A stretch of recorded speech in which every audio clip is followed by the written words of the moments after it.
copain Jack Burton, il regarde l'orage bien droit dans les yeux. Et il lui dit... T'es si tocard que tu passerais pour un chef-d'œuvre de l'art moderne. Madame, je n'écrirai rien sur ce film, c'est une merde. Merde. Ce sont les gars qui se prétendent normaux qui vous déçoivent. Les dingues, ça ne fait jamais peur.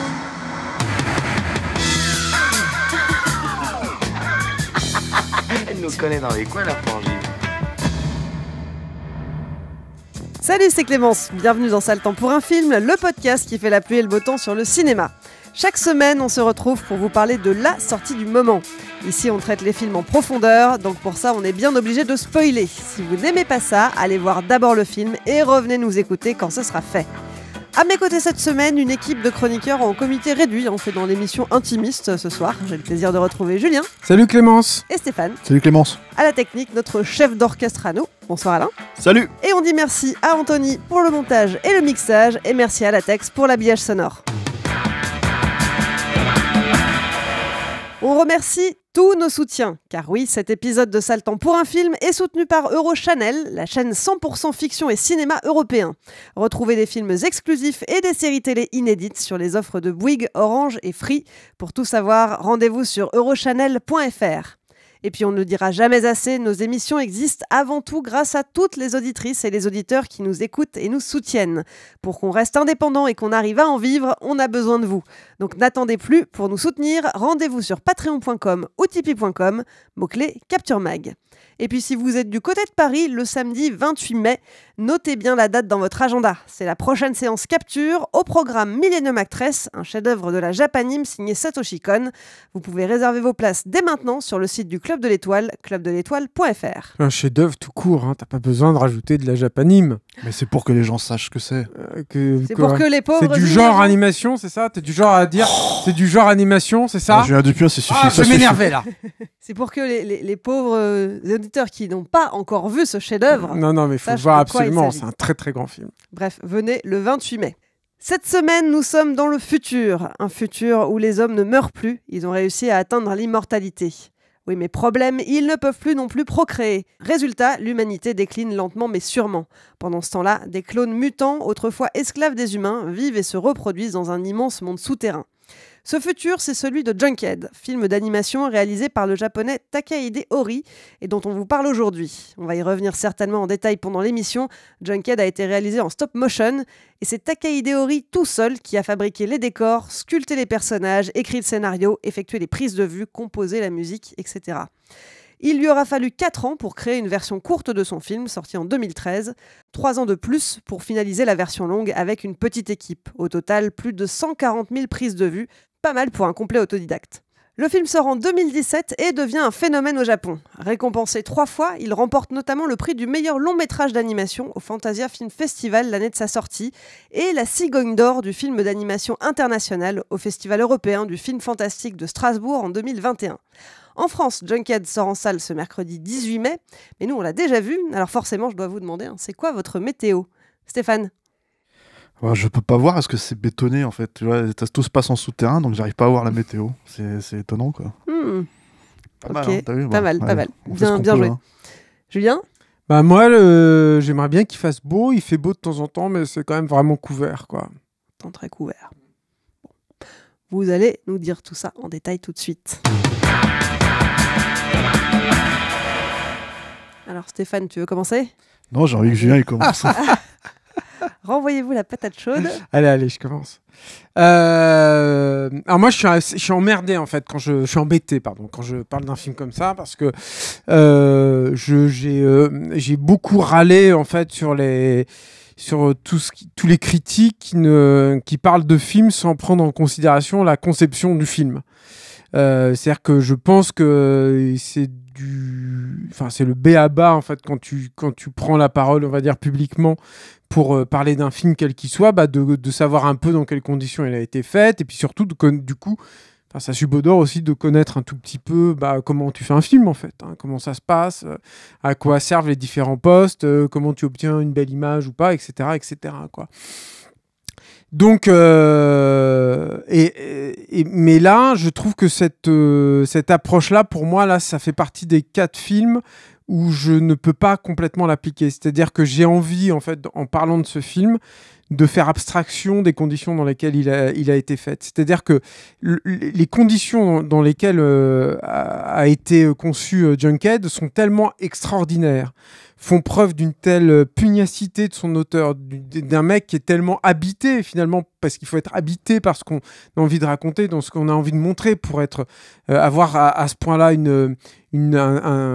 ce niveau d'abnégation, de pugnacité en fait dans la conception du film. Donc ça, je trouve, et c'est un peu le cas en fait dans ce type de film, parce que c'est pas un exemple unique, hein, Junkhead, mais ça, on en parlera peut-être un peu plus tard, mais je trouve que ça tend en fait à effacer tout le reste. C'est-à-dire que tu dis c'est un film extraordinaire parce qu'il a été conçu comme ça, et parce qu'il est le produit en fait de ces qualités rares de ce mec qui, comme tu l'as dit, en plus est un autodidacte, même si je crois qu'il est décorateur d'intérieur à la base. Il a travaillé pour Disney notamment. C'est ça, il a ouais. fait les décors de Disneyland. En fait, il n'a pas fait les décors, je crois qu'il a fait la patine de certains murs, des trucs comme ça. Ce qui se sent, hein, d'ailleurs, hein, il y a un vrai professionnalisme là-dessus. Mais bon, bref, du coup, t'es un peu embêté parce que tu te dis, moi, je vais pas arriver derrière mon micro comme un con, tu vois, en 5 minutes, en faisant la fine bouche devant ce qui est l'œuvre d'une vie, enfin en tout cas si ce n'est d'une vie, en tout cas d'une grosse portion de vie de ce gars-là. C'est quand même 7 ans du coup, hein, de travail, comme tu l'as dit, quasi seul. Bon, il a eu une équipe à la fin, mais ça reste quand même quasi seul, et le générique de fin a ce titre assez rigolo parce qu'il y a son nom qui est répété tout le temps. Je crois qu'il fait la voix de quasi tous les personnages, si ce n'est tous les personnages, enfin bref. Et en même temps, je trouve que c'est pas lui faire honneur que de lui réserver entre guillemets un traitement de faveur. C'est-à-dire qu'il faut que je le voie aussi, que j'apprenne le film pour ce qu'il est. Et là, je trouve que c'est pas terrible, et je trouve en plus que les défauts qu'il a sont liés en fait à sa conception aussi un peu. C'est-à-dire que moi j'ai un peu l'impression de voir un film d'autiste. C'est-à-dire que oui, il y a énormément de travail, il y a des obsessions, il y a des créations, il y a des belles idées en plus de design, certains personnages sont vraiment réussis et tout. Mais moi, je suis resté complètement à l'extérieur. C'est-à-dire que j'ai vu cet objet où je me suis dit c'est iconoclaste, c'est inhabituel, c'est parfois assez joli en fait, mais par contre, moi j'ai ressenti aucune émotion, aucune implication. Je trouve que tout ça est assez fumeux. Je trouve que ça tire un peu à la ligne aussi de temps en temps. Et au final, j'en suis sorti avec pas grand-chose, quoi. Donc je dis tout ça avec encore une fois vraiment une espèce de... Ça me dérange en fait de le dire. C'est pas juste de le dire, je trouve, sur ce film-là, quoi. Mais je trouve que c'est souvent le cas. C'est-à-dire qu'il y a un autre film un peu miroir qui est sorti en même temps, qui est le Mad God de Phil Tippett. Phil Tippett, c'est un grand nom des effets spéciaux, qui vient aussi de l'image par image. Hein, il vient aussi. Lui, il a travaillé en tant que vraiment artisan des effets spéciaux image par image, un grand animateur de talent, un mec absolument formidable. Et il a aussi conçu un film, un long métrage, un peu dans son coin. Bon, lui, il avait une structure un peu plus professionnelle. Déjà, lui, c'est un pro. Et puis, en plus, il l'a fait à l'intérieur de sa société d'effets spéciaux avec des stagiaires qui venaient pour l'aider ou l'épauler, etc. Mais en fait, Mad God, c'est un peu la même chose. C'est-à-dire que t'as l'effet de sidération devant le monde qui t'est présenté au début. Parce que en plus, moi, je trouve que t'es pas forcément complètement plongé de prime abord. Donc, tu te dis, waouh, il a fait tout ça, il y a plein de trucs. Et puis, au bout d'un moment... Mad God, c'est encore plus flagrant d'ailleurs là-dessus, ça se ralentit, ça rame, et puis tu te dis, mais ça tourne un peu à vide, ou en tout cas, ce que ça me raconte, c'est pas super passionnant, c'est pas super intéressant. Donc voilà, alors, je suis peut-être très dur, peut-être que... Parce que c'est vrai que le film a un petit statut culte. T'as dit tout à l'heure que ça avait été Alors, c'était un petit phénomène au Japon, hein. C'est pas non plus un truc dingue, mais c'est vrai que bon, le film est sorti dans un circuit de salle extrêmement restreint. Il y a eu un excellent bouche à oreille, et je crois qu'il a fini à pas loin de 100 000 entrées, ce qui pour le Japon est pas anodin, surtout pour un film comme ça. Donc lui, il est parti, a priori, c'est une trilogie. Hein. Enfin, il est parti pour faire une trilogie. Pour faire une trilogie, ouais, je lui souhaite, hein, je lui souhaite tout le bonheur du monde, moi, ce film, et c'est pour ça que je suis un peu embarrassé, mais force est de reconnaître que moi, il y a un autre truc, si tu veux, c'est que je pense que ce serait pas lui faire honneur non plus de lui réserver un traitement de faveur et juste de le résumer à ses conditions de fabrication. Il a réussi à faire un film. Donc, il doit se mesurer aux autres films, quoi. Et là, voilà, le fait que j'ai l'impression qu'il se pose aucune question sur la narration, sur quel va être ton point d'accroche, en fait, en tant que spectateur, enfin, voilà, les b.a.-ba, en fait, de la narration. Donc, je suis devant une espèce d'objet d'art qui est fascinant, mais ça s'évanouit vite. C'est long, un long métrage, hein. Alors, ce qu'il explique justement en interview, c'est que effectivement, il s'est basé d'abord sur l'univers visuel qu'il a construit. Il s'est lancé dans le storyboard sans véritable scénario, avec juste quelques dialogues, et le récit s'est organisé autour des décors et des personnages. Ça se sent beaucoup. Et puis aussi, il a conçu aussi tout le décor souterrain, je crois, avec juste des parois qui étaient plus ou moins amovibles pour pouvoir avoir une espèce de décor polyvalent et tout. Ça se sent aussi un peu. Alors, tu peux te dire. Oui, mais c'est travaillé, ça a un sens, etc. Oui, d'accord, je pourrais sortir ça, mais moi, la résultante en tant que spectateur, c'est que j'ai l'impression que ça tourne un peu en rond, que c'est un peu redondant et tout.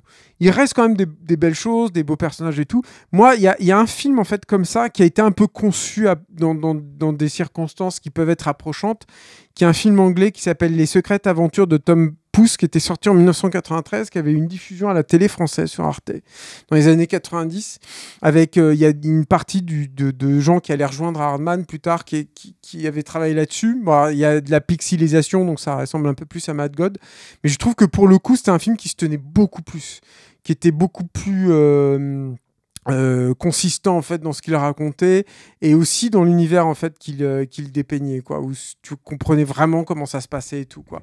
Là où c'est pas, je trouve aussi que c'est pas toujours évident en fait ce qu'il a voulu faire. Donc voilà, je conseillerais plus les aventures de Tom Pouce, les aventures secrètes de Tom Pouce, pardon, qui est un film un peu tombé dans l'oubli mais qui a son petit statut culte, hein, quand même. Je pense qu'il y a des auditeurs qui ont dû le voir et qui doivent aimer. Voilà. Je me sens sale. Donc je pars prendre une douche. Une dernière chose sur la technique, je ne sais pas si tu le savais, que le film, contrairement à beaucoup de films d'animation qui se font en 12 images par seconde, il a tourné en 24 images par seconde. Oui, pour les mouvements de caméra, je crois, notamment. Ouais. Il voulait qu'il y ait un vrai aspect live action. Oui, c'est un... Voilà, le gars, il est allé jusqu'au bout, parce que c'est encore plus de boulot. Alors après, non, c'est pas vrai, hein, que tous les films d'animation... C'est-à-dire qu'au Japon... Je dis la plupart. Non, au Japon, le cinéma d'animation traditionnel, disons en 2D, avec des cellulos et tout, oui, c'est souvent du 12 images par seconde, parfois même un peu moins et tout. L'image par image, par contre, non, c'est souvent du 24. Hein. Je sais pas, je suis en train de réfléchir à des films d'animation qui ont été tournés à 12, je sais pas. D'animation en volume, hein, j'entends. Donc, non, mais je peux pas dire autre chose que le gars, ce qu'il a fait, ça reste exceptionnel. D'avoir réussi à faire ça, ça reste exceptionnel. Le film, pour moi, hein, c'est une autre histoire. Moi, je sais que je suis resté à la porte, à l'extérieur. Voilà, j'attendais un peu le film, hein, en plus. Hein. Il avait une petite réputation et tout, mais pas pour moi. Pas pour toi. Et toi, Stéphane, alors, dans Moi, tout j'ai ce bien béton... aimé. Moi, j'ai bien aimé, mais je suis d'accord avec Julien sur un point spécifique qui est celui de qu'une œuvre est effectivement constitutive de la façon dont elle a été conçue et dans l'état d'esprit, que ce soit dans l'état d'esprit aussi, pas forcément uniquement la fabrication, quoi, à proprement parler, quoi. Et je pense que on va dire que effectivement c'est un accomplissement total d'avoir réussi à faire ça. Maintenant, comme il est tout seul dans son coin à faire son truc, il a fait à peu près ce qu'il voulait faire, c'est-à-dire on peut blâmer personne d'autre. Et du coup, on se retrouve avec quelqu'un qui fondamentalement est un réalisateur parce qu'il l'a fait, mais pas tout à fait non plus. C'est-à-dire à la fin, puisqu'en fait, il y a beaucoup de questions de narration qui restent en suspens. Moi, ce que j'aime bien avec le film, c'est à la limite, justement, parce qu'il est constitué de cette manière-là, il a un côté foutraque qui me plaît bien, moi. C'est-à-dire qu'en gros, je dirais pas que c'est une œuvre arty, en fait, comme le disait Julien. C'est-à-dire que vraiment, je pense que le background du gars, je sais pas, hein, mais en fait, en tout cas, quand tu regardes certains éléments, tu vois qu'en fait, il a tu vois qu'il a grandi avec un certain type de cinéma des années 80, en fait. Et je pense que la volonté de faire un film en stop motion comme ça vient aussi de là. Alors, le problème, en fait, c'est que oui, émotionnellement, on peut complètement rester en dehors du truc. Hein. Moi, je vais pas dire que j'ai été transporté par le film, quoi. Je pense que c'est surtout dû au fait que, comme le film a été écrit un peu à la volée au fur et à mesure, il y a énormément de concepts, en fait, de SF qui sont un peu balancés les uns contre les autres et qui ont tendance à s'annuler. Tu vois que le mec, il a clairement des référencements à Alien ou Aliens, tu vois qu'il a clairement des référencements à, Blade Runner, Ghost in the Shell, même Mad Max, j'ai envie de dire, ce genre de choses. Donc en fait, en gros, il les fout pêle-mêle là-dedans. C'est un gros bordel, hein. C'est assez mais mine de rien, je trouve qu'il arrive à maintenir une espèce de quelque chose d'un peu, pas dans la narration, mais en tout cas dans le style en fait du film, quelque chose d'assez homogène, ce qui est assez étonnant, quoi. Et du coup, moi, je serais un petit peu moins dur en fait que Julien là-dessus, quoi. Peut-être effectivement que j'aurais tendance à, comment dire, lui accorder beaucoup plus que Julien le fait qu'il ait réussi à faire tout ça dans son coin, mais je pense que c'est aussi un des défauts du film, c'est-à-dire qu'en gros qu'il n'y ait pas de point de vue extérieur, de recul c'est-à-dire que le fait de te passer autant de temps à faire ça, enfin se donner autant de mal en fait à faire ça, tu te dis bah ça aurait été bien d'aller chercher un vrai scénariste, ou ça aurait été bien d'aller chercher tu vois quelqu'un qui fait comment dire un vrai directeur de la photo par exemple. Je veux dire des choses, même si j'imagine bien que en fait avoir un directeur de la photo sur 7 ans, ça demande le même degré de comment dire d'implication et de ce qui est probablement en fait défierait le propre même de la création du film, quoi, de ce film en particulier, quoi. Mais voilà, parce que en fait, disons que à part des concepts en fait de plans, à part des trucs comme ça, quelques idées en fait comme ça qui répètent de temps en temps d'ailleurs assez. En gros, c'est pas un film qui est totalement pensé visuellement. Enfin, je trouve, c'est-à-dire qu'il est au-delà même de la stop motion, je sais pas comment dire. Le truc, l'avantage en fait de la stop motion, moi j'ai l'impression, en tout cas c'est que en fait t'es obligé de te poser les questions de ce que tu dois faire comme animation à un moment donné. C'est-à-dire que ton personnage, et tu peux pas vraiment. En fait, dans la stop motion, j'ai l'impression, et peut-être Julien va me contredire, que tu peux pas vraiment te permettre d'avoir du gras parce qu'il faut que tu utilises tout ce que tu peux avoir quand tu fais ton truc, quoi, tu vois. Par contre, c'est dans les scènes en fait qu'il y a du gras. C'est-à-dire, il y a 2 scènes qui se répètent à 10 minutes d'intervalle. Il y a, comment dire, et tout ça, en fait, c'est pareil, ça aurait mérité un monteur qui arrive, qui lui dit bon, ça, on va couper, mon gars. Ça sert à rien, tu l'as déjà fait là, la scène elle est faite, elle est cool, tu vois. Le film dure 1h40. Hein. 1h40, ouais, mais. C'est long, hein. C'est long pour un film d'animation parce que justement, le principe de l'animation, s'il y a bien, on va dire, quelque chose de distinctif dans la narration de la mise en scène, c'est qu'en fait, on peut dire des choses beaucoup plus rapidement, visuellement, et les faire comprendre. En fait, c'est un vrai langage en fait qui va beaucoup plus vite que je pense que tu peux le faire au cinéma aussi évidemment, mais en général, en fait, l'émotion elle perce beaucoup plus facilement, quoi. Enfin. Non, je vais pas dire ça comme ça. Elle peut percer beaucoup plus facilement en fait si tu te donnes le truc qu'avec avec le cinéma, quoi.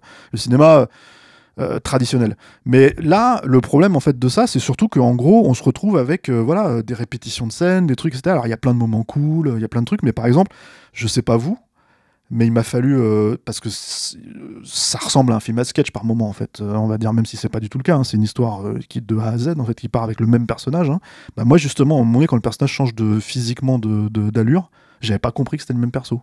Il m'a fallu 5 minutes, 10 minutes avant de comprendre. Et ça serait justement passé avec une idée de mise en scène, avec quelque chose. En fait, visuellement, puisque c'est un film visuel, ça serait passé beaucoup plus simplement si quelqu'un, tout simplement, lui avait peut-être fait un retour, en fait. C'est-à-dire s'il avait testé son truc, ce qu'il avait déjà commencé à tourner, en fait, auprès d'un certain public, même des amis proches, ou j'en sais rien. Voilà, donc je sais pas quelle est la méthodologie exacte qu'il a eue, mais toujours est-il que c'est, en fait, les réflexions que tu te fais en sortant du film. C'est-à-dire, tu te dis, bon, voilà, donc oui, le film est méritant.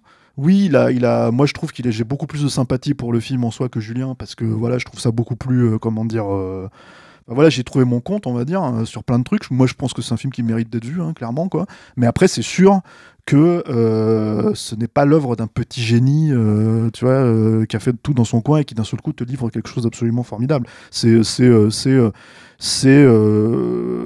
d'une manière ou d'une autre un film expérimental à hauteur d'un seul homme, c'est-à-dire que lui-même s'est expérimenté sa propre capacité à faire ça, on va dire. C'est complètement foutraque, c'est vraiment, je pense, on rentre dans l'esprit d'un gars, quoi.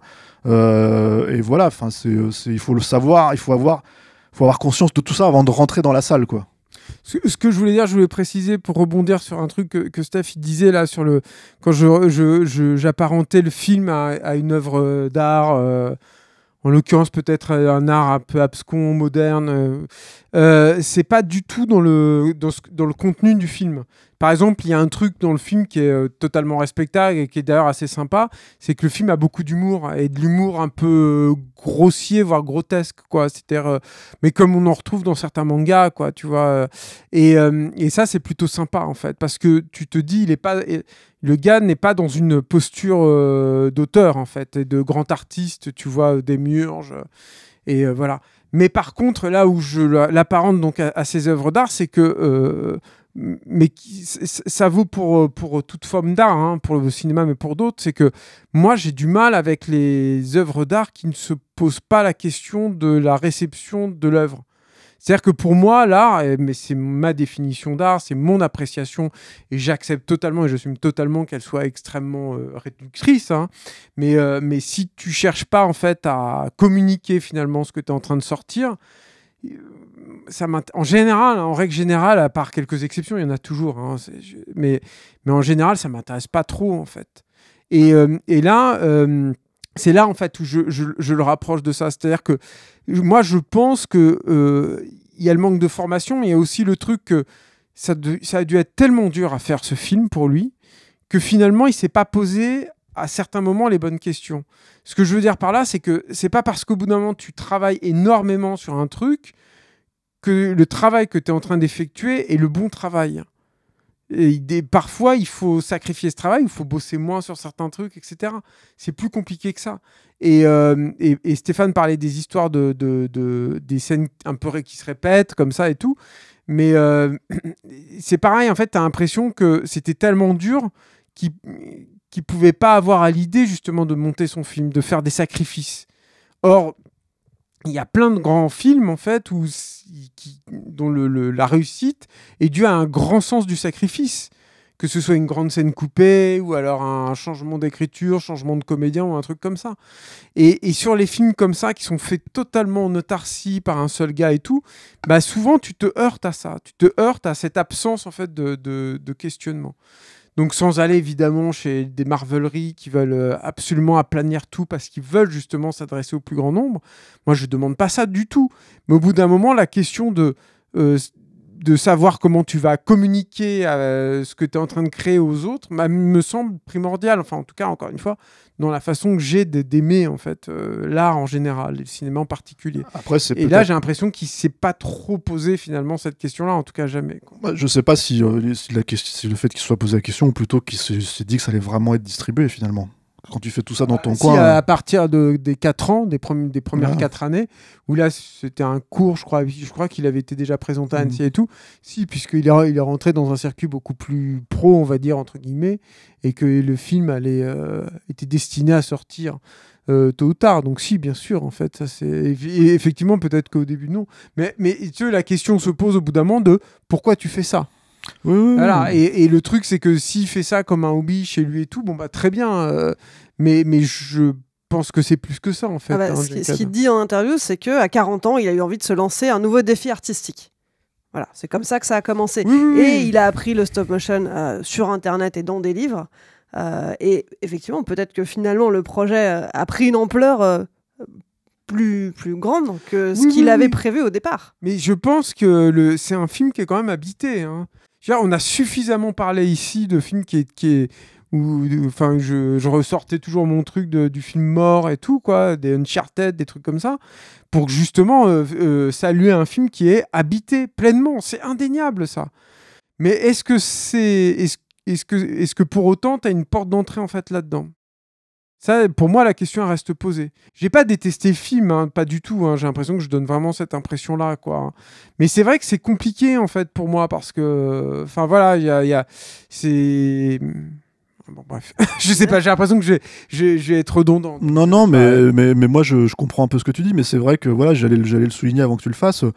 C'est vrai qu'on a parlé de suffisamment de films de merde en fait pour pointer quand même du doigt que malgré tous ses défauts, un film comme Junkhead mérite quand même d'être vu, quoi. C'est-à-dire que vraiment, en tout cas pour notre public, ceux qui nous écoutent, en fait. Et puis ça vous parlera peut-être. Hein. Voilà, et puis moi je pense que à la limite, en tout cas ma porte d'entrée pour ce genre de film, au-delà de la stop motion, hein, puisque c'est toujours un plaisir en fait, on va dire de regarder ça comme ça, parce que c'est aujourd'hui, à part des films spécifiques, effectivement comme le MacGod ou ce genre de choses, c'est quelque chose qui n'existe plus en fait dans le cinéma, qui est quasiment beaucoup moins utilisé par rapport à une certaine époque, quoi.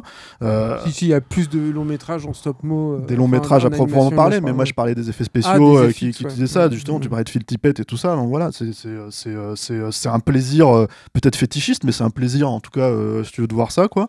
Et puis moi ma porte d'entrée, c'est un certain référencement, encore une fois, d'un cinéma entre guillemets mais t'as l'hurlant en fait, c'est-à-dire et là je parle vraiment comment dire, du magazine quoi, dont sont très friands même au Japon notamment, hein, voilà, donc en fait cette espèce de fourre-tout, de croisement, Mad Max, Ghost in the Shell, tu vois, comment dire, je sais pas, Akira, enfin tous ces trucs là en fait, si tu veux, qui se réclament de ça, où t'as en fait un espèce de pendant de ça en fait en stop motion, ce qui est plutôt sympa. Encore une fois, avec plein d'embûches, hein, plein d'erreurs, plein de moments où le film se casse la gueule, hein, voilà, mais à la fin moi j'en suis sorti relativement satisfait en fait, c'est-à-dire à partir du moment où t'attends pas à ce que ce soit Kubrick, en gros le mec du premier coup, et là je dis pas ça, enfin tu vois, je veux dire qu'on te vende pas le côté du grand mec, du grand génie tout seul dans son coin qui a fait son film, si tu veux, c'est ça que j'entends par là.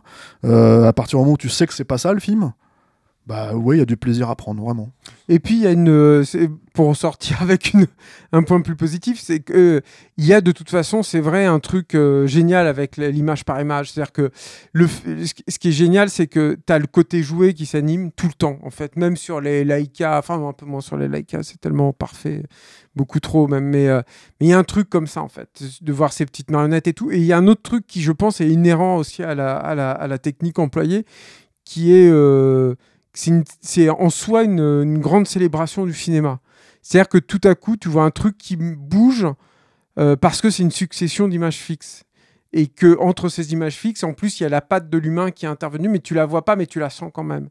C'est un peu abstrait, peut-être ce que je raconte. Non, c'est une forme de magie, un peu. Mais oui, en fait, il y a un truc, je pense, qui fait que dans le côté saccadé, par exemple, de l'image par image, ça, pour le coup, et c'est moi qui dis ça alors que je suis un grand défenseur de l'image de synthèse et tout, mais par contre, ça, c'est un truc que tu remplaces pas, en fait. Ça se remplace pas, en fait, ça.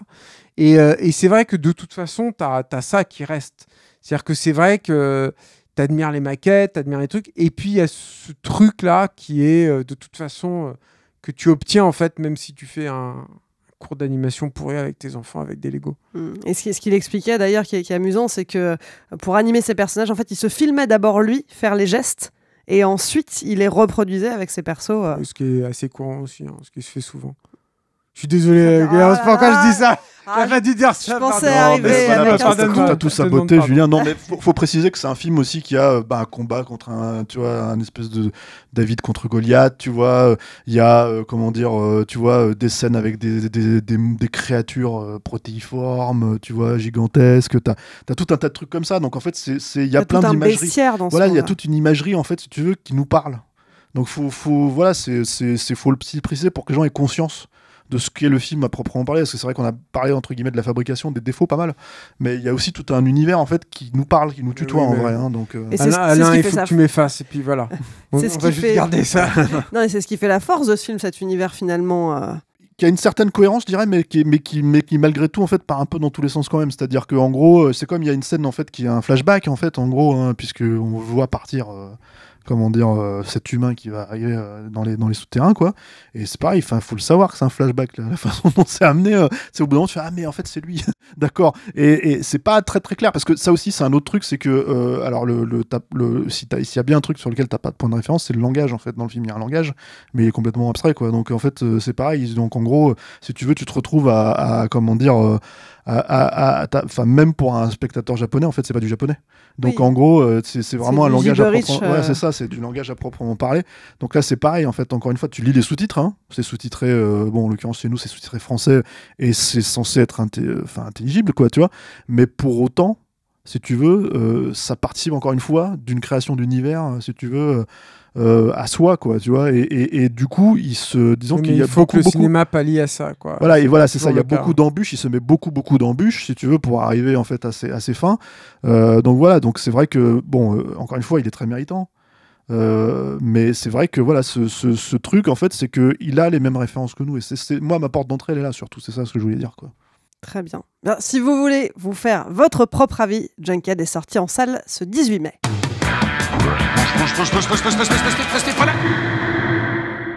C'est la fin de cette émission, ça veut dire que c'est le moment du répondeur. Vous avez vu Junkhead et vous avez des choses à dire, ça tombe bien, on a très envie de vous entendre. Même si vous n'êtes pas d'accord avec nous, surtout si vous n'êtes pas d'accord avec nous. Pour ça, c'est très simple, enregistrez un message vocal et envoyez-le sur notre mail saletempspourlerépondeur@gmail.com. On le passera dans la prochaine émission. La semaine dernière, on vous parlait de The Northman, film d'époque épique avec des vikings, de la violence et de la trahison. Alors vous, qu'est-ce que vous en avez pensé ? On écoute ça tout de suite.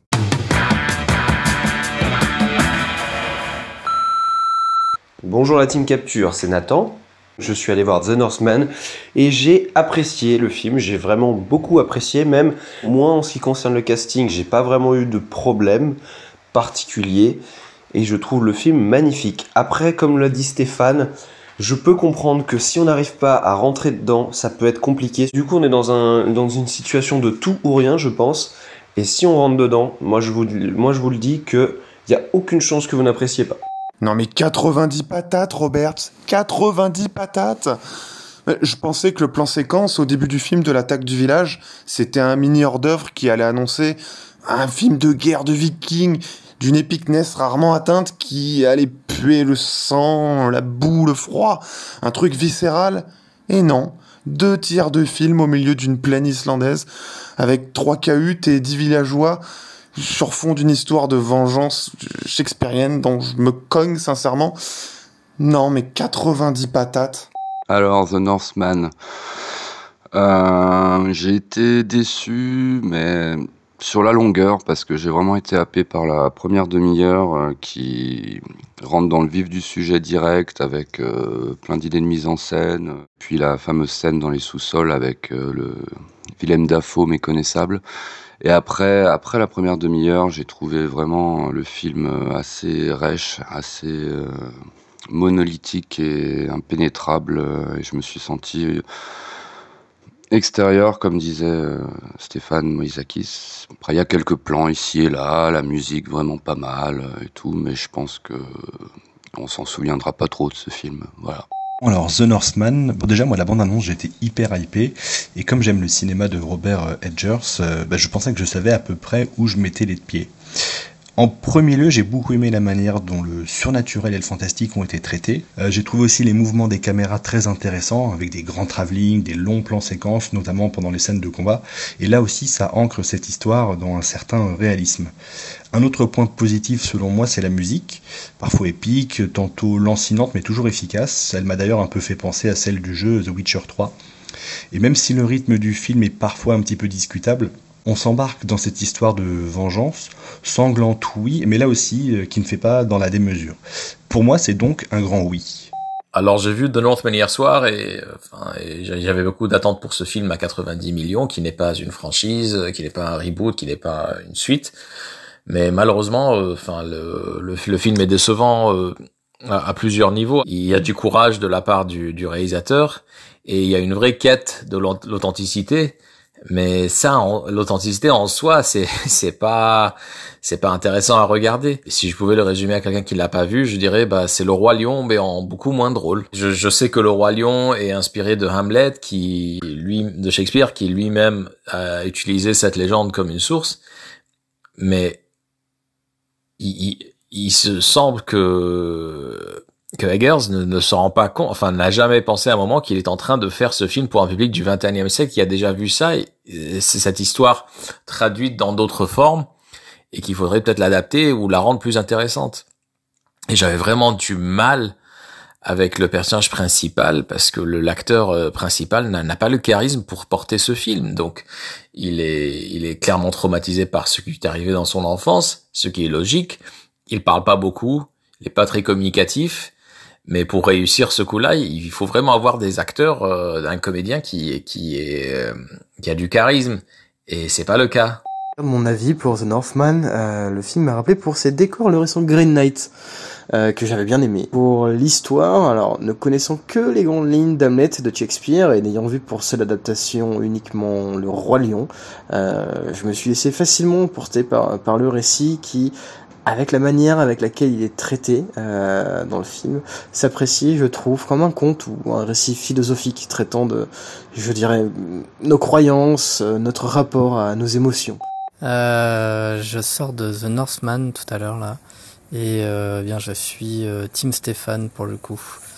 Ça m'a laissé un peu de marbre, pourtant j'avais envie, l'envie était là, mais malgré sur le moment c'était pas trop mal, mais en ressortant, non, j'ai quand même une sensation de Pas très bien dans qui me reste. The Northman, un film franchement vraiment bien. Un film vraiment qui en fout plein la gueule. Une proposition cinématographique de haut vol. Filmé à une seule caméra en 35 mm, le réalisateur a réussi à imposer sa vision. C'était pas facile tous les jours pour lui. Après, ok, on peut dire il est un peu hautain, il se la pète un peu, mais franchement, vu le résultat, ça en valait la peine. Y a pas beaucoup de films comme ça, franchement, c'est du jamais vu. The Northman.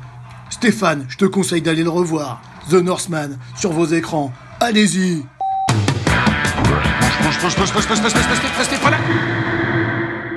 Ça le temps pour un film, c'est fini pour aujourd'hui. Julien, Stéphane, merci. Merci Clémence. Merci Clémence. Et puis merci Alain à la technique. Merci. Et puis merci à vous qui nous écoutez et qui êtes un peu plus nombreux chaque semaine. Si vous nous découvrez, pensez à vous abonner pour ne pas rater les prochaines émissions. Et puis si vous voulez nous encourager, nous soutenir et contribuer à notre indépendance, rendez-vous sur patreon.com ou sur tipeee.com, mot-clé Capture Mag. Enfin, vous pouvez aussi nous aider à nous faire connaître, parler de nous à vos amis, relayez nos émissions sur les réseaux sociaux et mettez-nous des étoiles sur les applis de podcast, on compte sur vous. Allez, je vous laisse, on se retrouve dans une semaine pour un nouvel épisode de Ça le temps pour un film. Salut!